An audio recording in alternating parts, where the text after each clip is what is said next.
بسم اللہ الرحمن الرحیم۔ شرح کلام حجت الاسلام، نعت نمبر 1، شعر نمبر 2، حسن مطلع۔ روئے صبیح ایک سحر، زلف دوتا ہے شام دو، پھول سے گال صبح دم، میر ہیں لالا فام دو۔ شعر کی نثر: ان صلی اللہ علیہ وسلم کا خوبصورت چہرہ گویا ایک چمکتی صبح ہے، اور ان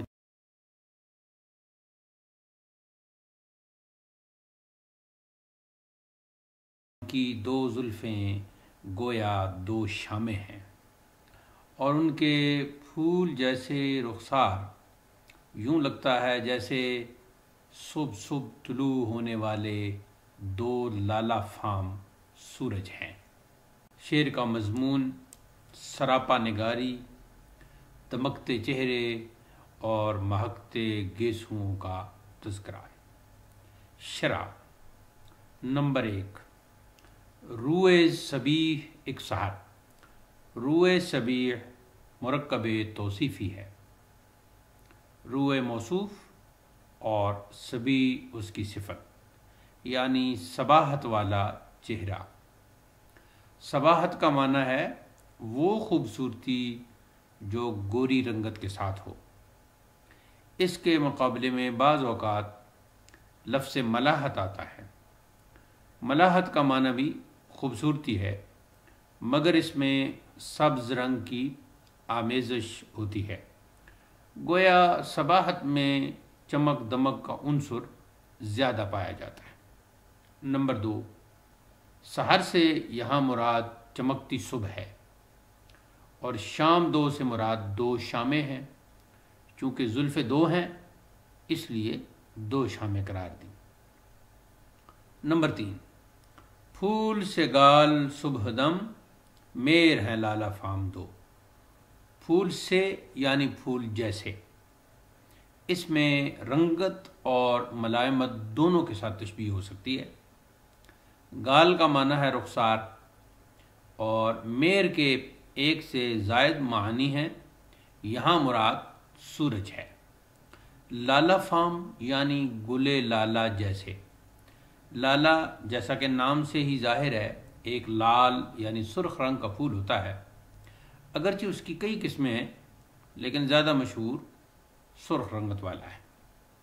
نمبر 4، حضرت شاعر نے روئے صبی کو سحر سے تشبیہ دی تو مقابلے میں زلف دوتا کو شام سے تشبیہ دی، گویا روئے صبی ایک صبح جاں فضاں ہے اور دو زلفیں دو راحت بھری شامیں۔ پھر رخساروں کو پھول سے بھی تشبیہ دی اور ان دونوں کو گلے لالا جیسے دو سورج بھی کہا، یعنی ایسے دو سورج ہیں جو سرخ ہونے کے باوجود گرمی کا تاثر نہیں دیتے، بلکہ صبح جیسی راحت بخش ٹھنڈک سے نوازتے ہیں۔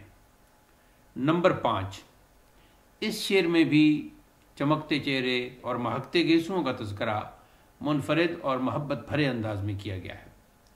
گویا حضرت شاعر یوں کہہ رہے ہیں کہ ایک طرف رسول کریم صلی اللہ علیہ وسلم کے روح صبی سے جہان آب و گل میں روشنیاں بکھر رہی ہیں، تو دوسری طرف آپ کی زلف دوتا کا صدقہ بٹ رہا ہے اور مخلوق کو سکون بھری شامیں اور راتیں نصیب ہو رہی ہیں۔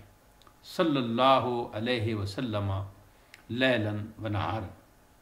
نمبر 6، مطلع کی طرح حسن مطلع میں بھی روایات کی طرف تلمیح ہے، لہٰذا اب ہم چند روایات سپرد قلم کرتے ہیں تاکہ شعر کی معنویت اور واضح ہو جائے۔ چونکہ یہ شرح پہلے لکھی گئی ہے تو پھر اسی کے مطابق میں پڑھ رہا ہوں۔ نمبر 1، حضرت امام حسن رضی اللہ تعالیٰ عنہ نے اپنے ماموں حضرت ہند بن ابی حالہ سے جو طویل روایت کی ہے، اس میں یہ الفاظ بھی ہیں کہ آپ صلی اللہ علیہ وسلم کا چہرہ 14ویں رات کے چاند کی طرح چمکتا تھا، اور آپ کا رنگ چمکدار اور رخسار ہموار تھے۔ شمائل ترمذی۔ نمبر 2، حضرت برا بن عازب رضی اللہ تعالیٰ عنہ کے بقول رسول اللہ صلی اللہ علیہ وسلم اپنے رخ انور اور اخلاق حسنہ کے لحاظ سے تمام لوگوں سے بڑھ کر حسین و جمیل تھے۔ بخاری و مسلم۔ نمبر 3، حضرت ابو ہریرہ رضی اللہ تعالیٰ عنہ کے مطابق ما رأیت شیئا احسن من رسول اللہ صلی اللہ علیہ وسلم کأن الشمس تجری فی وجہہ، میں نے رسول اللہ صلی اللہ علیہ وسلم سے بڑھ کر حسین و جمیل کوئی نہیں دیکھا، گویا آپ کے رخ انور میں سورج جگمگا رہا ہوتا۔ مسند احمد۔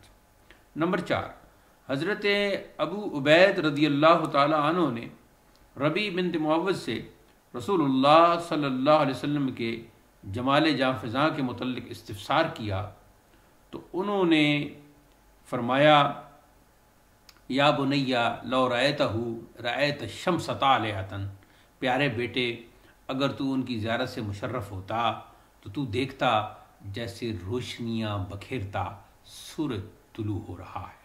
سنن دارمی۔